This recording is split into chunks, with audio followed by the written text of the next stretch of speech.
সবচেয়ে বেশি বিশ্বাস করা মানুষটা যদি তোমাকে ভিলেন বানিয়ে চলে যায়, তখন কেমন লাগে? নীলা নীলা আর আরিয়ান দুজনের সম্পর্কটা ছিল একদম পারফেক্ট। বন্ধুরা বলতো তোদের দুজনকে আলাদা করা অসম্ভব। নীলাও তাই ভাবতো।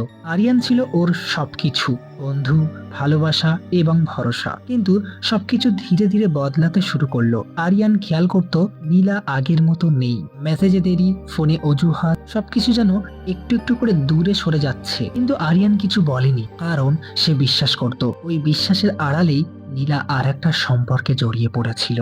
আরিয়ানের চোখের আড়ালে কলেজে গুজব ছড়াতে শুরু করলো নীলা নাকি অন্য কারোর সাথে আছে। আরিয়ান প্রথমে বিশ্বাস করেনি, কিন্তু যখন নিজেই নীলাকে বদলে যেতে দেখলো, তখন ওর ভেতরেও সন্দেহ জন্মাতে শুরু করলো। একদিন আরিয়ান জিজ্ঞাসা করেছিল, তুমি কি আমাকে কিছু লুকাচ্ছ? নীলা চোখ সরিয়ে বলেছিল, না কিছু না। সেই কিছু নাই সবকিছু শেষ করে দিল। ধীরে ধীরে দূরত্ব বাড়ল। শেষ পর্যন্ত সম্পর্কটা ভেঙেই গেল। কোনো বড় ঝগড়া নয়, শুধু নীরবতায়। কিছুদিন পর নীলা নিজেই আরিয়ানকে ভিলেন বানিয়ে দিল, বন্ধুদের কাছে, পরিচিতদের কাছে। ও আমাকে বুঝতো না, ওই সম্পর্কটা নষ্ট করেছে এসব আলতু ফালতু কথা বলে। 2 বছর পরে একটা রিইউনিয়নে আবার দেখা। আরিয়ান এগিয়ে এসে শুধু জিজ্ঞাসা করলো সেদিনের সত্যিটা কি ছিল। নীলা কিছুক্ষণ চুপ থেকে বলল, আমি অন্য কারোর সাথে জড়িয়ে পড়েছিলাম।